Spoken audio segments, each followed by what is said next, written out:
Stand by.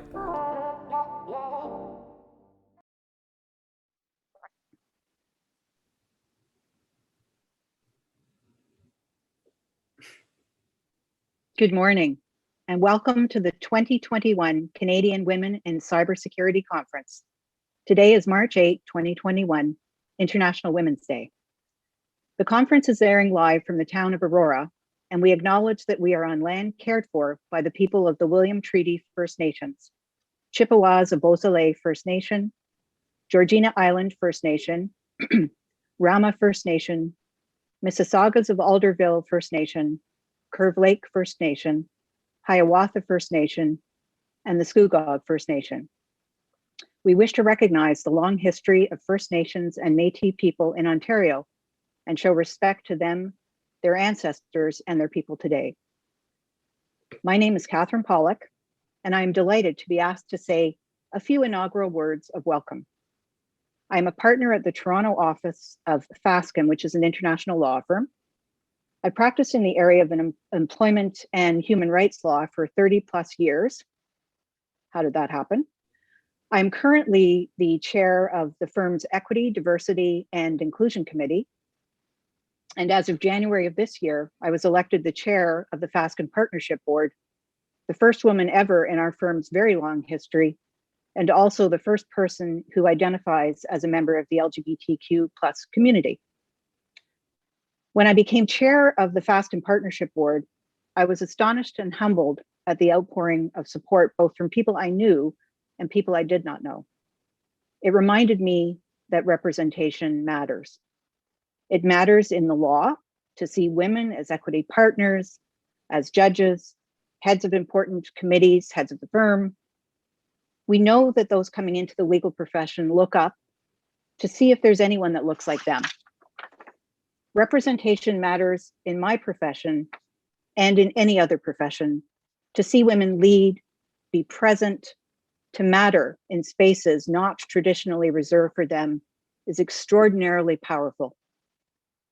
That is what I think of when I look out at all of the amazing Canadian women in cybersecurity who are in attendance at this year's conference.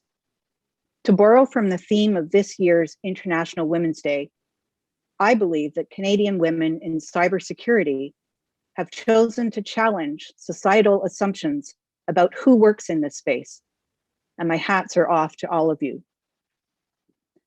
I have been asked to introduce Coode. Kat is a data privacy consultant and the founder of Binary Tattoo.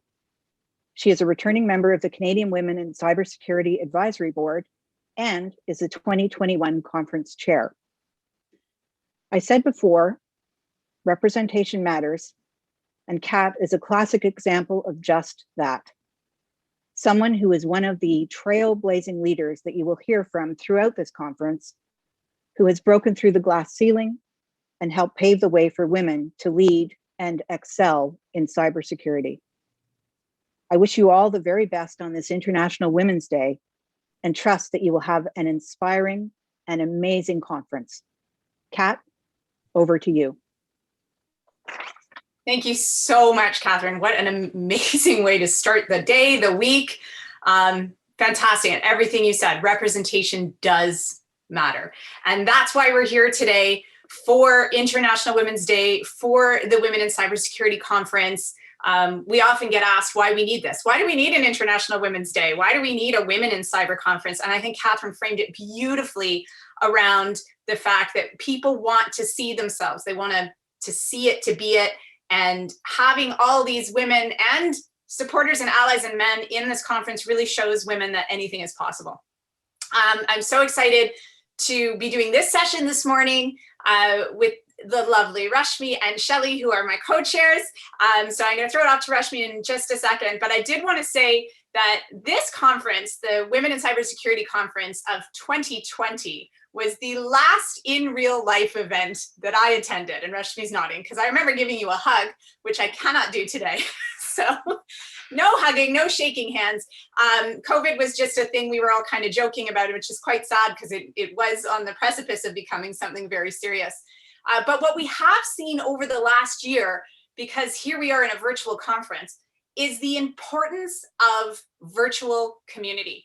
And CyberX has done such a beautiful job via Cyber Exchange and the many conferences we've been able to have, where we've shown how that virtual community can come together from all sorts of places around Canada or around the world and support each other the way we did in person.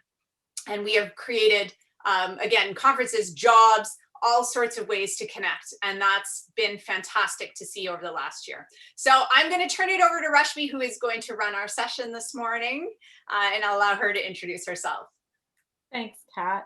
Yes, it was the last time that we saw one another was March 10th, I believe, not March 9th or 10th of 2020. And you're right, we never thought that, we wouldn't be seeing one another, but I'm so happy that we are together. Thank you so much for the introduction. Hi, everyone. Good morning. My name is Rushmi Hasham. I am Director of Certification and Training at the Rogers Cybersecure Catalyst at Ryerson University. And we're just going to get right into things. I was really happy to hear when Katherine talked about the challenge assumptions.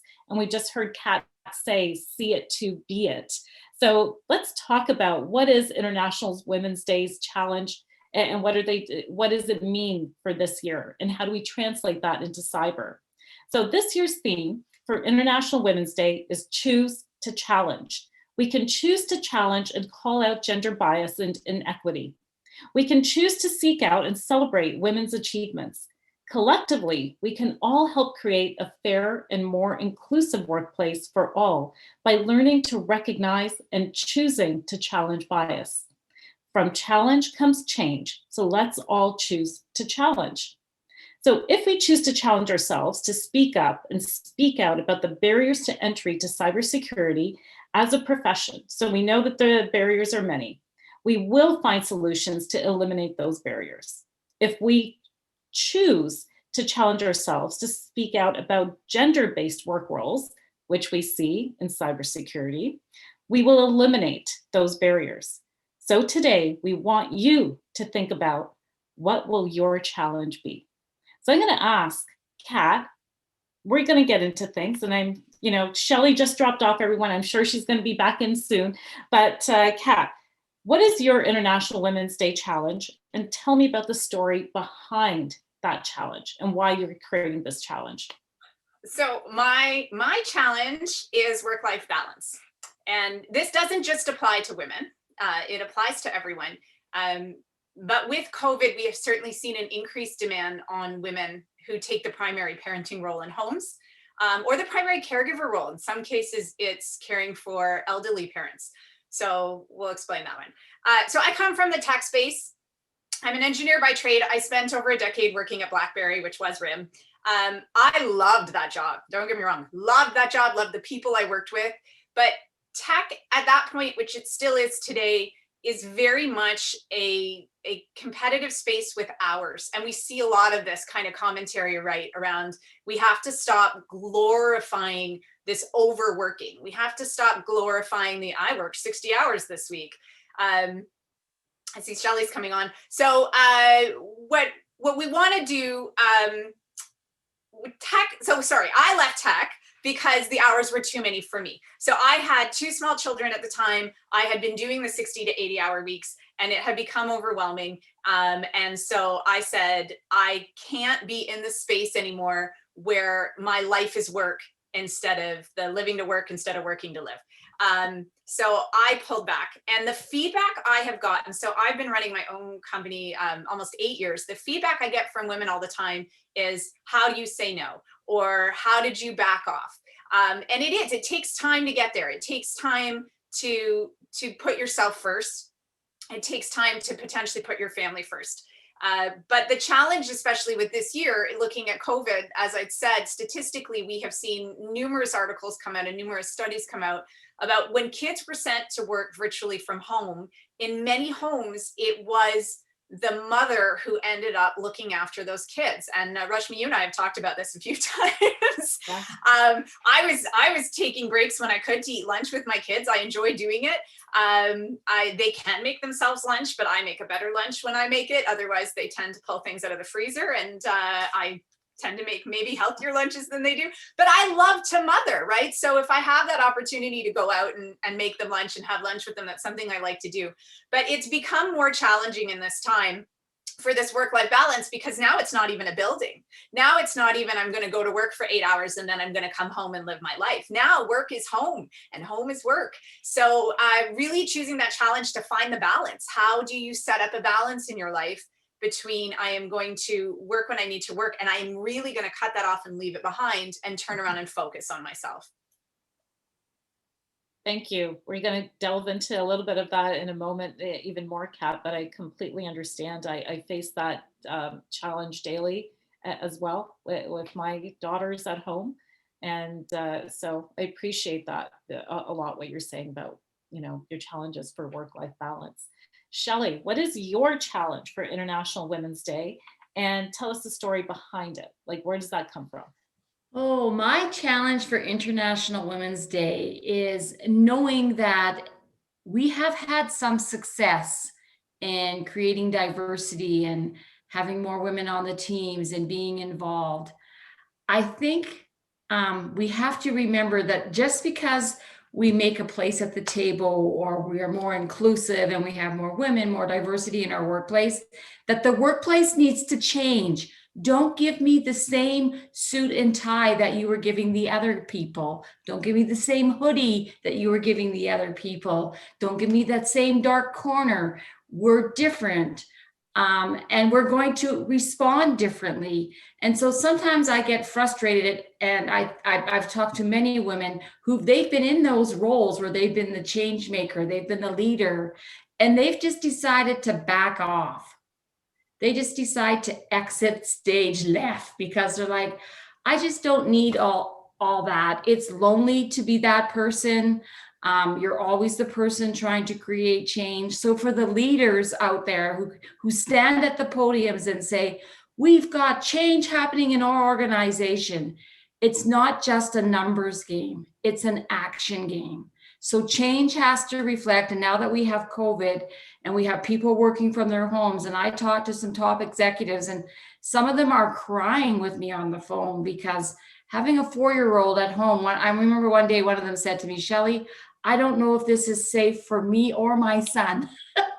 And he was 4 and she was a top executive, but just the stress of trying to figure out, what do you do with a 4-year-old all day while you're trying to have your meetings?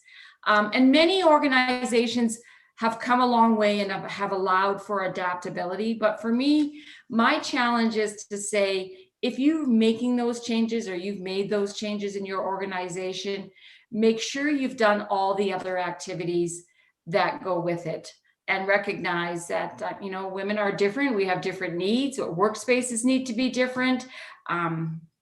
We tend to be noisier, probably a little brighter. It's just different, and we speak differently. We tend to get very passionate. And sometimes they say, sometimes we get bitchy. I don't know what you want to call it. My husband gives me rules. I don't call him bitchy, but it's like, why do you say that's bitchy when I ask you to do things? And when you ask me, it's just you being grumpy. Like, what's the heck? So I think we have to recognize that even though we've made change, we have to be accommodating and realize that change means more than just putting different faces in seats. I love that. Yes, I so agree. Because, dealing with elderly parents, and then my children, and then the stress in between of making sure that being a female leader who wants to create change and pull other women up, I want to Do I have it all? No, I'm crumbling. And to feel like there's a safe place to go to. And do you want it Yeah. all? Yeah, because some days you just run out of energy in the tank. You're like, I just don't need to be doing this. I'm just going to exit, because you've got lots of other things going on that are going to keep you busy and probably happy as well.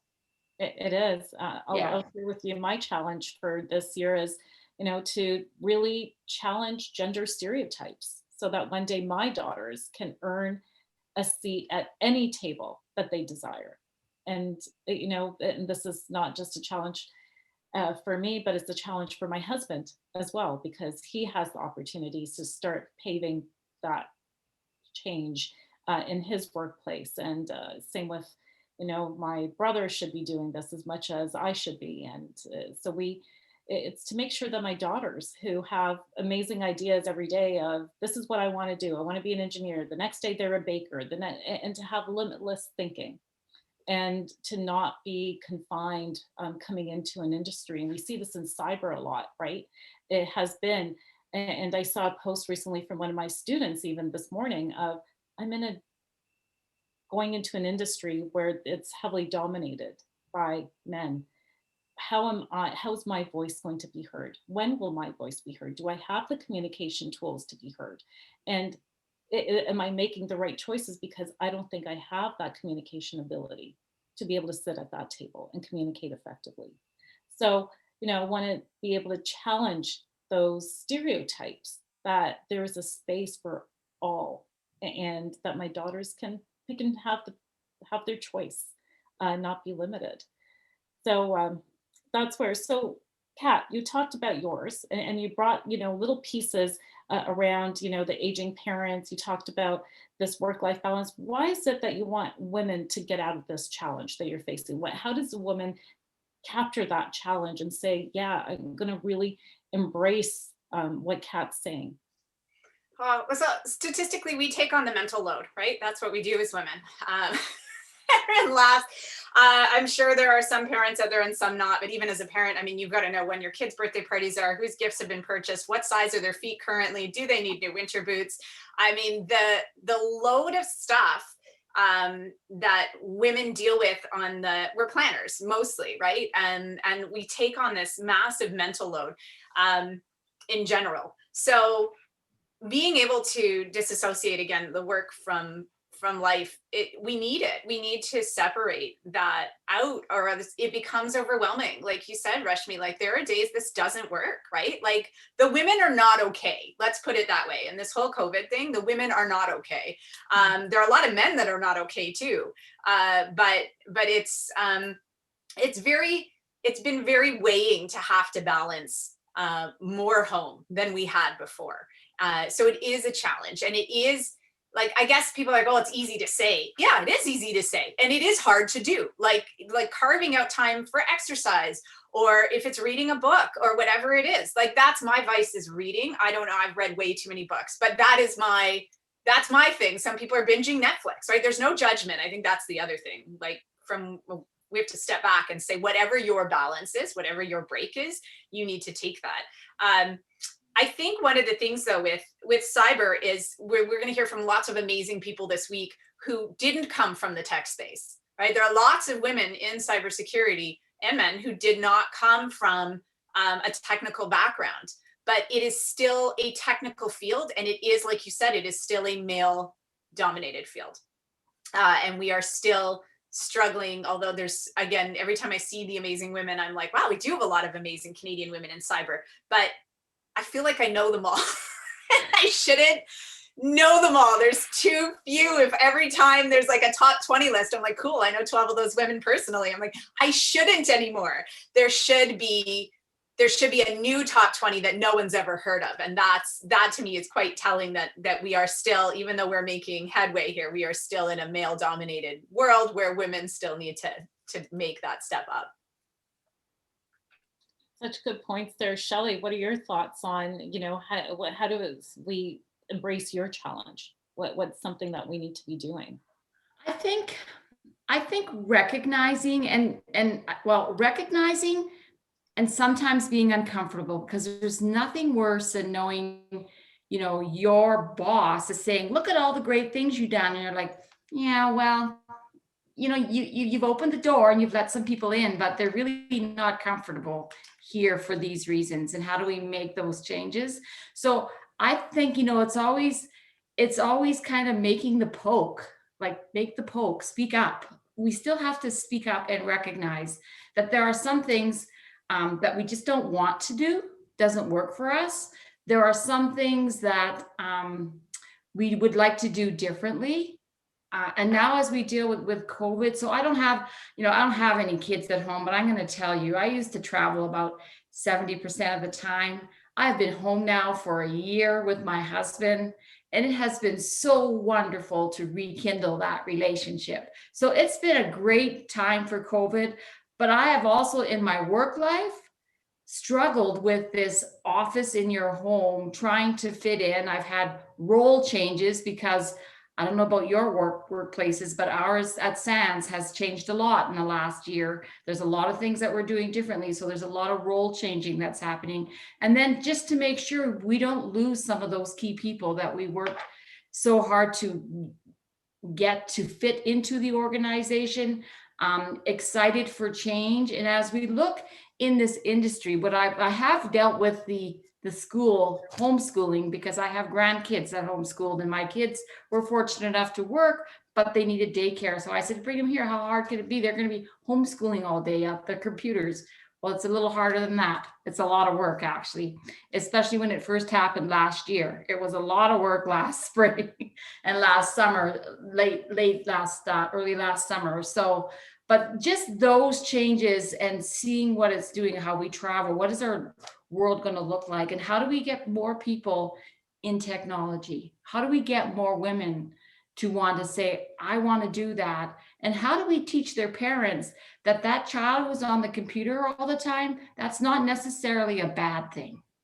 That could be a good thing, because young people in our communities have been able to do some resounding things on computers that nobody else could do before. They're able to do things so differently. So how do we embrace that and recognize it so that it becomes more normal? Right now in our world, women in cybersecurity, when I used to go to sites, I seen a lot of men there. I didn't see a lot of women. I want my grandchildren to growing up knowing that it's just normal, that there's lots of women and lots of men. We're all there. Everybody's there. And so how do we create that environment? I like that. Like, it is creating the environment. And right now, I look at that and go, take care of our teams. So the women leaders, but also you don't need to be in a leadership position with a formal title to be able to lead, to create, to look after one another. Right. And finding the right words, right? The communication to be able to express, that you're not feeling great, but also that, hey, I'm really loving my job, but right now in this very moment, I need a little extra help, or I'm stuck, and being able to find it to be okay to say that. Well, I'm going to share a little funny. So we've done an International Women's Day puzzle at our home. So the grandkids come over on the weekend, and I'm saying, look at all these women on this puzzle that have been the first and created all kinds of changes in our society, from athletes to transportation to technology. And my little 8-year-old said, that many women? And I said, yes. She said, oh, that's because they're all mummies. They don't have time to talk about it, she said. They just do. I thought part of that is true. As women, we don't take a lot of time to celebrate. It's kind of like a moment, and then we keep going on to the next. And that's how our brain triggers, right? So just learning to celebrate more and to recognize more, I think, is also really important in our workplaces.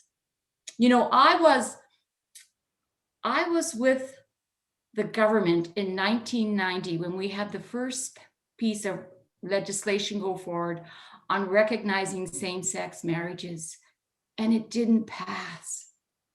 In 1990, it didn't pass. That wasn't that long ago. Today, we are so much further And we need to celebrate all those steps because we can make change happen.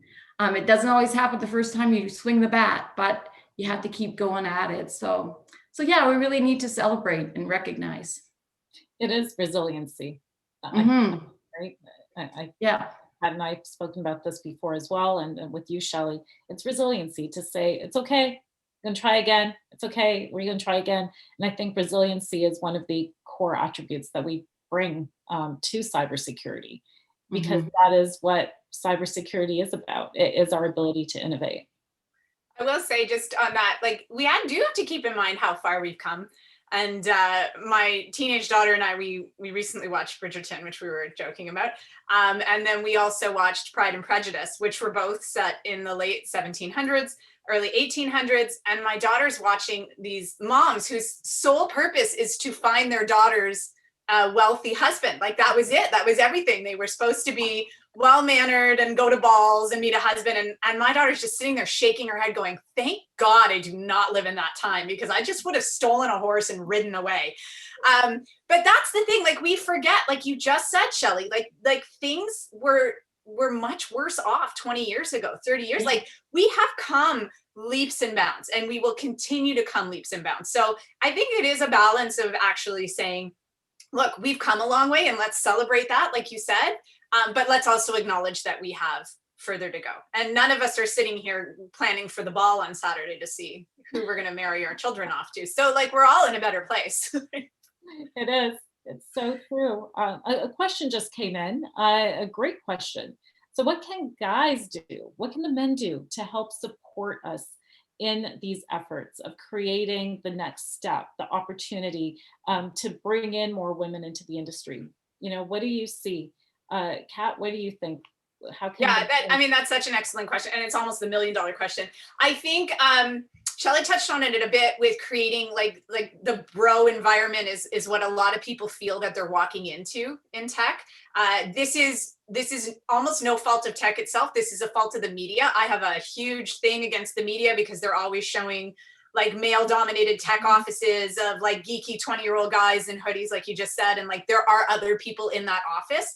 So what you can do is demonstrate an environment that's welcoming. And sometimes, and again, I don't know what position you're in, but sometimes it's as simple as having on your careers page a picture of diverse people and not just like the stock photo of the one guy, which you often get, right? So like real photos of your staff go a long way to show that they're real normal people.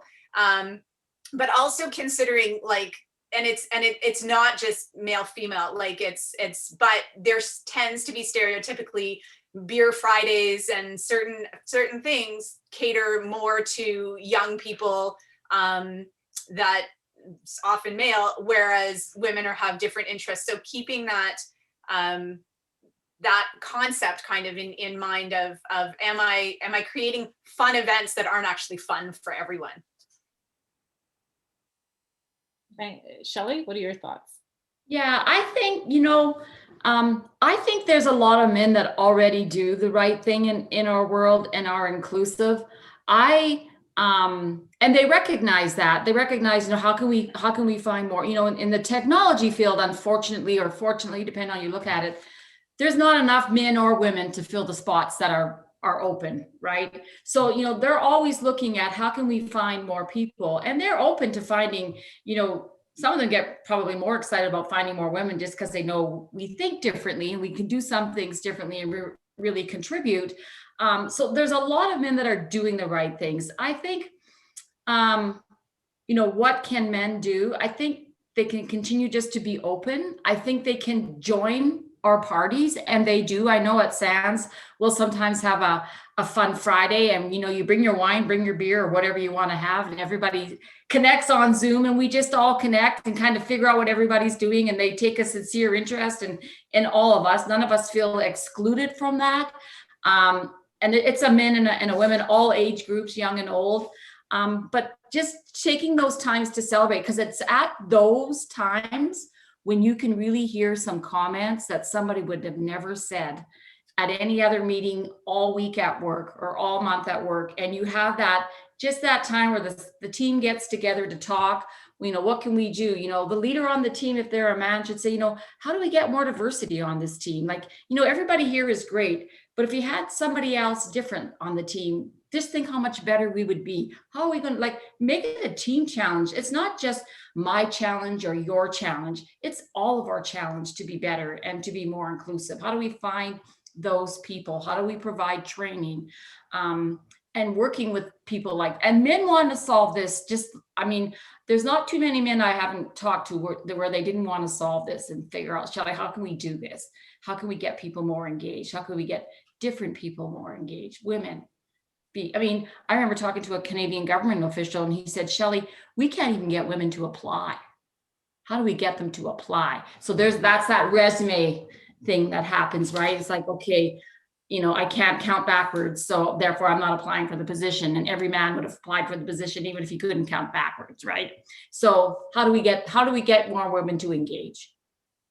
And you're right. I think it is the engagement. It's creating those environments that are more inclusive. That whole thing of see it to be it. We're back to that again. And I think, we're seeing a lot of men saying, how do I help nurture that leadership? To bring women into leadership, to create the diversity of thinking that they're lacking, or the diversity of change. And so it is women needing to also work with those with the men who may hold the leadership position, lean into that coaching, lean into the opportunities with them, and for the men to go and seek, that it's not just the current leadership of a hierarchical leadership. You go and bring people up, right? Like, how do you coach and mentor to bring everyone up and bring those women who are new to the industry and start to bring them up as well, to provide them with that exposure and to feel confidence in choosing the industry. Because one thing is bringing women to the industry, but it's what Kat was saying, the exit, right? We want to retain women in the industry. Yeah. So now we have men needing to be part of our retention strategy as well, and working actively from all levels on the retention models that come beyond just, training that gets offered, but it is true coaching and mentoring, I think, that we start to see it. So what is it that you feel, we got a week ahead of us, an exciting week planned, 5 full days. What is it that you want to see out of the conference for yourself? Something that you're eager to learn, or that you think that people that are currently tuning in and getting ready for this, what's some takeaways that they should be watching with, or a view that they should have? Kat? Well, I'm hoping everyone takes a look at the schedule, because we all worked very hard. The whole advisory board worked hard on this, but certainly we tried to really create an environment where we were welcoming both people who were brand new to cybersecurity and interested just from as a job, as a curiosity, all the way through to experienced professionals who may want to learn more about an area. The speakers we have are certainly phenomenal. I think really it's just the variety. I think really, for me, this week is just hearing from, I don't do anything in infrastructure. I'm really interested in learning more about cybersecurity from an infrastructure perspective, because that's not critical infrastructure, right? That's not something, an area I'm in. So I'm part of the Choose to Challenge too, is pick an area you don't know about. If it's something that you're not the expert in, whether it's training or mentorship or privacy or whatever it is, and you're like, what, I actually don't know a lot about this, then I would highly suggest that you pull one of those sessions. Great advice. Shelley? Yeah, there's so many great sessions, right? It's like a whole week of all the things I could learn. So, I'm certainly interested, and I agree with Kat. Pick something where you don't spend a lot of time, because you're going to learn something. You're going to have a takeaway. It doesn't matter which session you go to, there's going to be a takeaway. I'm interested in hearing what they say in the HR field in this industry. What's changing? What are they finding? I talk to HR industries who are not yet well educated in this industry. So they don't know who they're hiring. They don't know what the job titles are. They're unfamiliar with a lot of it. So I'm interested to see, where they come at it. I'm interested in telemedicine. Telemedicine has had a big change and lots of changes due to COVID. I know at SANS, it created a whole new net wars for the healthcare industry because they were all working from home now, trying to figure out all their systems, which are different than financial systems or other systems as well. So the week is just loaded with scores of opportunities to learn. I do believe if you are registered at the conference, you'll have access to be able to listen to the ones that you miss, because I have to miss some due to other commitments I've made this week, but I'm certainly interested. If there's a speaker there that you're really intrigued about, connect with them through LinkedIn, let them know what intrigued you about their presentation, share a Coode. If you have a question, share that as well with them. Everybody that's speaking this week, I think part of their motto is to give back. And so if you're somebody listening to somebody and you're really connecting or curious, reach out. Don't say, can you get me a job? But, reach out with your curiosity, right? Reach out to say, tell me about telemedicine. Where can I go to learn more? Maybe that's something I want to look at as a career, or transfer to. So yeah, lots of great stuff coming out this week. So agree. It's all about curiosity, right? This is what this book is about. It's bringing professionals with different points of view that we don't normally get to hear. It's not just a conference for women in cyber. It's a conference to learn, to educate, and to apply. And so I'm really hoping that people arrive with tremendous curiosity and that they keep that open mind, because the points of view from the professionals that everyone's going to hear from today, I think is going to have a real impact on our industry, and as well as on the trajectory of women in cyber. So as we're, I gotta say, Kat and Shelley, to me, this session right now has felt like, three great friends getting together, enjoying coffee and having a meaningful conversation. We would be doing this around a table in person. And this is such a great way to start the week, a great way to start the day. And congratulations to CyberX for bringing us together. Shelley, over to you as we conclude into, moving into the conference mode. Yeah, well, I know you wanted me to do the whole week, and I'm like, I can't do the whole week because there's so much going on for the whole week. And I'm just one of those like one bite at a time kind of gal. So I'm going to just talk about today and what people can come and see today. I mean, if you're new to CyberX, check out our platform, get involved. If you think you have something to offer, even if you don't think you do, but you're going to ask anyway, and maybe you want to participate in one of our upcoming conferences, please reach out. We're looking for all of you to be part of CyberX and what we're doing. So today we've got the Cloudy with a Chance of Privileged Access Security panel coming up at 11:30. And then we have the good, the bad, the ugly of hiring during COVID-19. So, that's going to be I'm just so excited about that one, because I've talked to so many people that have been hiring, and they're like, so now you don't have to say, well, where do they need to live? Because it doesn't matter anymore where you live. So realize that you've got a whole lot of doors open now that you did not have opened a year ago. And then we have the panel, Speed with Direction, Enhancing Cyber in Canada's Business and Financial Capital. Well, there's been a lot of changes there in the last year as well. So listening to that panel. MedTech, Establishing Trust in Telemedicine, is happening later today, 4:00 Eastern Standard Time. And at 6:00, this is when you bring your glass of wine or your beer or your Moscow Mule or your tea or coffee, whatever you're drinking at 6 p.m. is Blockchain 101. So that is just day one of CyberX. Phenomenal speakers. Take notes, reach out, connect, challenge yourself to network differently on a platform where you're right. Last year, this was our last trip. This was my last flight last year, was this conference. And it's like now this year, I have found it so much easier to network actually going to virtual conferences. So if you're here as someone wanting to connect with people, make sure you're doing that while you're on the platform as well as attending the events. Really just take advantage of all of it. If you can't listen to it live, go back and listen to the recorded sessions. The advantage of virtual, you get to go back. Yeah. And listen again on your own time. That is so true. What a full packed schedule. And tomorrow's equally packed, lots of information. So please do keep checking the schedule, to Shelley's point. Kat, any further remarks before we hand it back? No, just hoping everyone really enjoys the conference. And I think Shelley well highlighted the technical breadth of what we have, from the 101s to the very involved and the types of speakers that we have at this conference. So please do have a look at the agenda, find the sessions that appeal to you and have a look at them. And check out our sponsors. Don't forget to check out our sponsors. They're key. You know, they're not the people that advertise. They're the people that are doing the action of supporting the next step. They're allowing us to be here and have a voice today.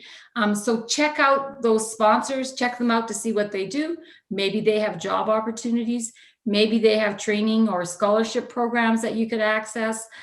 Check those folks out as well. So with that, thank you everyone for joining us this morning as we kick off and welcome you to the conference. Over to CyberX. Thank you everyone. Have a fabulous day and an amazing week. Happy International Women's Day. Bye. Bye.